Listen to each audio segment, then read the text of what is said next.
আমরা বেরিয়ে পড়লাম একটা থাড়ে করে। A few moments later.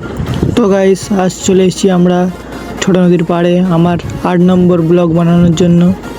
তো আজকে আমি এখানেই ঘুরবো। তো এখানে আমি আছি আর আমার জিজু আছে, যে আমার সঙ্গে ঘুরবে।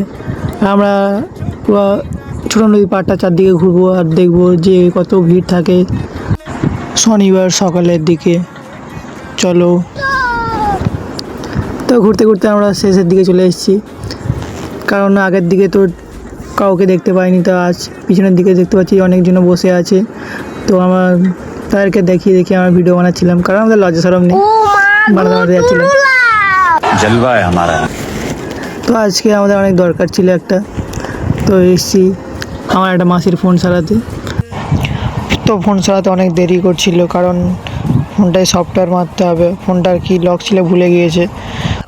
তো দোকানদার বললো যে তোমরা একটু ঘুরে আসো, 2 ঘন্টা পরে আসবে, ফোনটা নিয়ে যাবে। তাই আমরা ভাবলাম যে 2 ঘন্টা আছে, 2 ঘন্টায় আমরা একটু ছোটো নদীর পাড় থেকে ঘুরে আসি আর তোমাদের জন্য একটা ভিডিও বানিয়ে আনি। তো ভিডিও বানাতে চলে এসেছি আমি ওই জন্য। তো আমরা ভিডিও বানাতে বানাতে পুরো শেষের দিকে চলে এসেছি। তো তোমাদেরকে অন্য কিছু দেখাবো, চলো। তো দেখতে পাচ্ছ আমরা রয়েছি নতুন পোলে, সরি পুরাতন পোলে। তো হাঁটতে হাঁটতে আমরা দোকানে পৌঁছেও গেলাম। দেখতে পাচ্ছ দোকানে অনেক ভিড়ও আছে। ভাই সেখানে বসে বসে মোবাইল চালাচ্ছিল আর আমি এখানে বসে বসে চুল ঘাঁটছিলাম, দেখছিলাম কেমন লাগছে আমাকে। কেমন লাগছে আমাকে কমেন্ট করে একটু বলো দেখি আমার কেমন লাগছে। আমি একটু দেখি ভালো লাগছে কি খারাপ লাগছে। তো গাইস আজকের ভিডিও এই পর্যন্ত, দেখা হবে নেক্সট ভিডিওতে। তো আমার আরও ভিডিও দেখার জন্য আমার পেজটা ফলো করে নাও এবং আমার সঙ্গে থাকো। দেখা হচ্ছে নেক্সট ভিডিওতে।